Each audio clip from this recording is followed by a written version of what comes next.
नमस्कार। मैं डॉक्टर रजनीश कुमार बारहट, सहायक आचार्य संस्कृत, राजकीय महाविद्यालय के यूट्यूब चैनल पर आप सभी का स्वागत करता हूं।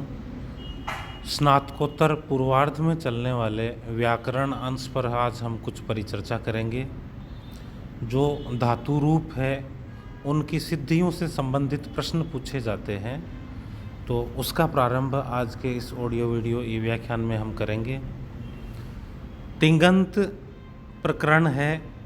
तिंग प्लस अंत यानी तिंग प्रत्याहार वाली धातुएं, भुआदिगण में चलने वाली जो धातुएं हैं उनसे जो रूप बनते हैं उसका परिचय वाला अंश है। सामान्य जो शुरुआत है उसके विषय में आज हम चर्चा करेंगे।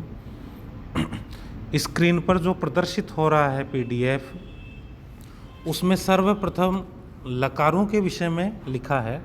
संस्कृत के जो 10 लकार है उनका उल्लेख यहाँ किया गया है। लट, लिट, लुट, लिट, लेट, लोट, लंग, लिंग, लुंग और लिंग है। तो सर्वप्रथम तो छात्र ये जाने कि संस्कृत में ये 10 लकार माने गए हैं। क्रियापद के लिए जो रूप बनते हैं उनका निर्धारण लकारों के द्वारा किया जाता है। लकार का हम सामान्य जो भाषा में अर्थ है वो काल से लिया जाता है। तो यहाँ हमने संस्कृत में जो क्रियापद है उनको 10 लकारों में विभक्त किया गया है। इन 10 लकारों में जो 5वां लकार है, एषु पंचमो लकारस छंदमात्र गोचर है, ऐसा हमारे व्याकरण आचार्यों ने कहा है कि इन 10 लकारों में जो 5वां लकार है अर्थात लेट लकार, ये जो 5वां लकार है वो छंदमात्र गोचर है, केवल वेदों में ही पाया जाता है। इसका प्रयोग है वो वेदों में होता है। लौकिक संस्कृत में लेट लकार का प्रयोग नहीं होता है। और जो शेष 9 लकार बच रहे हैं उनका लौकिक संस्कृत में प्रयोग किया जाता है। उन 9 लकारों में भी सर्वप्रथम हम लट लकार का प्रयोग करते हैं। हम कक्षा 11, 12 अथवा प्रारंभिक कक्षाओं से पढ़ते आए हैं। लट लकार, लिट लकार और लंग लकार, इन 3 कालों को सामान्यतः संस्कृत का विद्यार्थी प्रारंभ से ही पढ़ता आया है। तो हम एक बार फिर आपको परिचय प्रदान कर दें कि वर्तमान काल की विवक्षा होने पर, वर्तमान काल का प्रयोग होने पर हम लट लकार का प्रयोग करते हैं। सामान्यतः भूतकाल का प्रयोग होने पर हम साधारण रूप से लंग लकार का प्रयोग करते हैं और भविष्य काल के प्रयोग में हम लिट लकार का प्रयोग करते हैं। ऐसा हमारा पूर्व ज्ञान है, हमने जो अब तक छोटी कक्षाओं में पढ़ा। तो इस प्रकार का जो हमने ज्ञान है उसको अर्जित किया है जो संस्कृत का संबंधित छात्र है। अब स्नातकोत्तर कक्षाओं में जो कोई रूप बनता है वो किस प्रकार, किन सूत्रों से बनता है, ऐसे प्रश्न और सिद्धियां पूछे जाते हैं। उन सूत्रों की व्याख्याएं पूछी जाती है और यदि कोई रूप बना है तो वो कैसे बना है, किस प्रक्रिया से बना है, उसको सिद्धिपूर्वक पूछा जाता है। उदाहरण के लिए हम भू धातु है, भू धातु का अर्थ होता है होना है, घटित होना है। तो भू धातु भी सभी लकारों में चलेगी। तो उदाहरण के लिए जैसे हम सबसे पहले लट लकार लेते हैं, वर्तमान काल लेते हैं। जैसे यह होता है, तो ये इस वाक्य में होना वर्तमान काल में हो रहा है, तो होने के लिए भू धातु का प्रयोग होगा। और भू धातु में जब लकार चुनने की बात आएगी तो हम वर्तमान काल के दृष्टिकोण से लट लकार का प्रयोग करेंगे। तो हमारा रूप भवती बनेगा। लट लकार में जैसे भू धातु के रूप हैं वो हम पहले पढ़ते आए हैं। भवती, भवते, भवंती, भवसी, भवते, भवत, भवामी, भवावय, भवामह। ऐसे हम रूप 3 पुरुषों में प्रथम पुरुष, मध्यम पुरुष और उत्तम पुरुष के रूप में पढ़ते हैं। ऊपर से यदि हम स्तंभ देखें तो एक वचन, द्विवचन, बहुवचन, इस प्रकार से हम पढ़ते हैं। तो हम प्रयोग इनका करते आए हैं। लेकिन अब सिद्धि के विषय में जब हमसे पूछा जाएगा तो हमें जो भी व्याकरण में इस प्रकरण में सूत्र चलते हैं उन सूत्रों का हमें अध्ययन करना अनिवार्य होगा। तो आज के हम इस प्रकरण में केवल परिचय मात्र देते हुए ही आपका पहले तो परिचय करा रहे हैं कि किस प्रकार के प्रश्न आपको पूछे जाएंगे और किस तरह से आपको करना है, क्या आपने पहले पढ़ रखा है, उस सामान्य जानकारी को टैली करते हुए आपको आगे बढ़ना है। बिल्कुल नूतन कुछ नहीं आ रहा है, जो चीज़ें चल रही है उसका कुछ ना कुछ आपने पहले अध्ययन कर रखा है।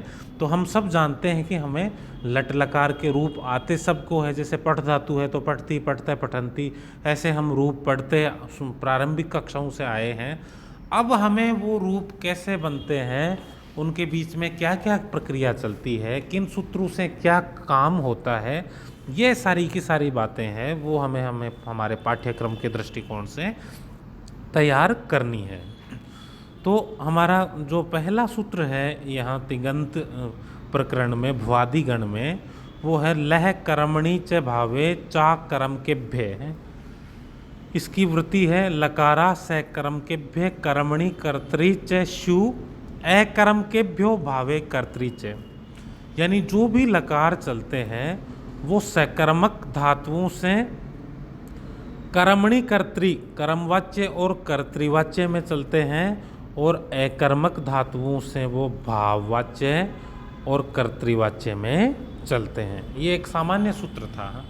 उसके बाद जो वर्तमान काल अर्थात लट लकार के लिए जो सूत्र आ रहा है, भाई लट लकार का कब प्रयोग होगा, वो सूत्र है वर्तमाने लट।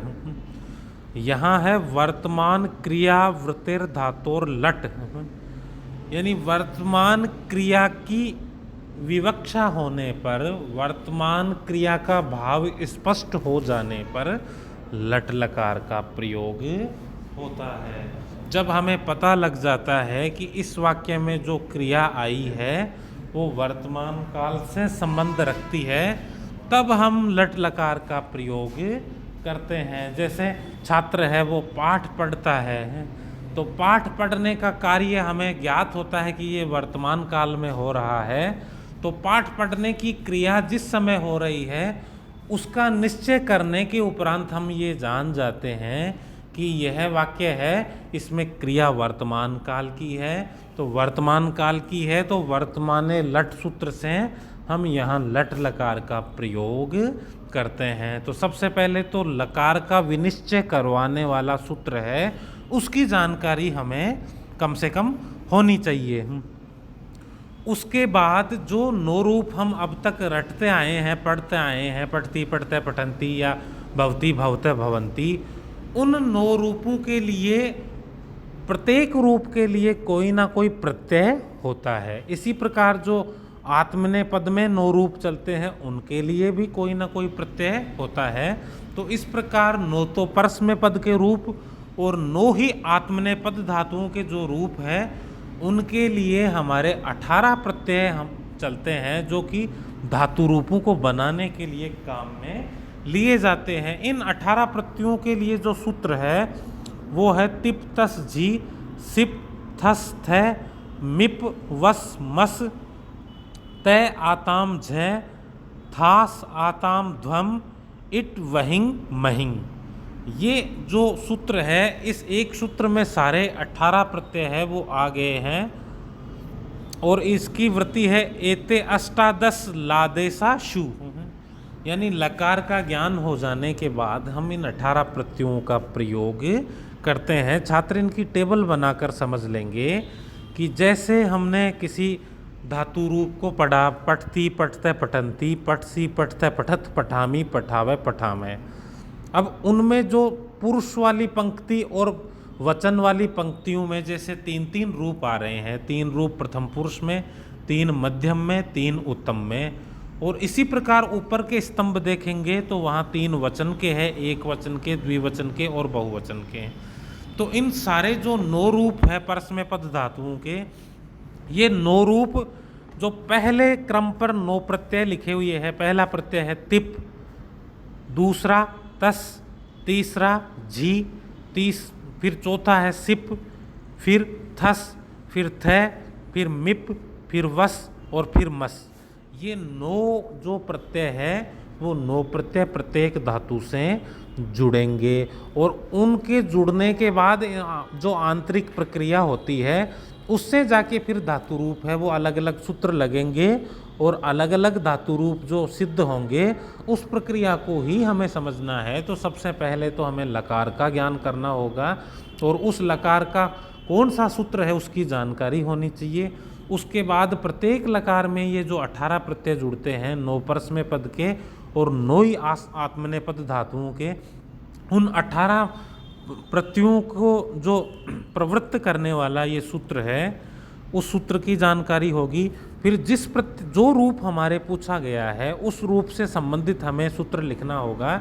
जैसे भवती है तो यहाँ पहला तिप प्रत्यय जुड़ रहा है, तो सर्वप्रथम ये जानेंगे हम कि भाई भू धातु थी और वर्तमान काल की विवक्षा होने पर भाई वर्तमान लट से वर्तमान काल की विवक्षा हुई, फिर लट लकार का प्रयोग हुआ और फिर तिप तस इस सूत्र से प्रथम पुरुष एक वचन का प्रयोग होने पर भू धातु के आगे हम भू प्लस तिप ऐसा प्रत्यय है वो प्रयोग में लाया गया।